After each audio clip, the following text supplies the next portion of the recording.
পশ্চিম ত্রিপুরার বামুটিয়া বিধানসভার উত্তর বামুটিয়া পঞ্চায়েতের অন্তর্গত জলিলপুর এলাকায় রাবার বাগানগুলিতে অজানা রোগের প্রাদুর্ভাব দেখা দিয়েছে। রাবার গাছের পাতা প্রথমে লাল হয়ে যাচ্ছে, এরপর ধীরে ধীরে গাছ শুকিয়ে মারা যাচ্ছে বলে জানিয়েছেন স্থানীয় চাষিরা। এই পরিস্থিতিতে আতঙ্কিত হয়ে পড়েছেন রাবার চাষিরা। তাদের দাবি, দ্রুত রোগের কারণ শনাক্ত করে কার্যকর ব্যবস্থা না নেওয়া হলে ব্যাপক আর্থিক ক্ষতির মুখে পড়তে হবে।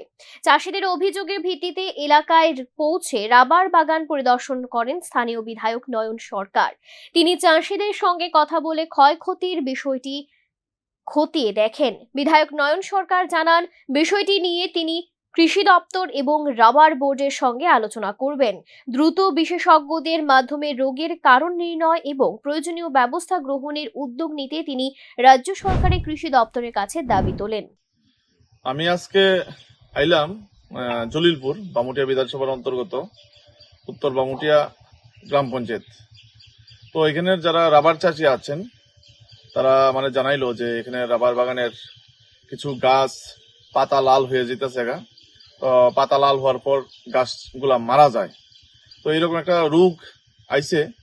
তো আমি নিজে আইলাম, তার সাথে কথা বললাম, দেখা করলাম এবং বাগানে আইলাম। অনেকেরই বাগানই আছে এরকম, নাম করলে শেষ হইতো না। তো এখন সেই ক্ষেত্রে যাতে কৃষি দপ্তর উদ্যোগ নেয় এবং রাবার বোর্ড উদ্যোগ নিয়ে যাতে যে রোগটা আইছে সেই রোগটার থেকে যাতে তারা মুক্তি পায়। প্রসঙ্গত, রাবার চাষি ওই এলাকার বহু পরিবারের প্রধান জীবিকার উৎস। তাই দ্রুত সমস্যার সমাধান না হলে চাষিদের বড় ধরনের আর্থিক ক্ষতির আশঙ্কা রয়েছে। বর্তমানে প্রশাসন ও সংশ্লিষ্ট দপ্তরের দ্রুত হস্তক্ষেপের দিকেই তাকিয়ে রয়েছেন রাবার চাষিরা। Bureau report, news now.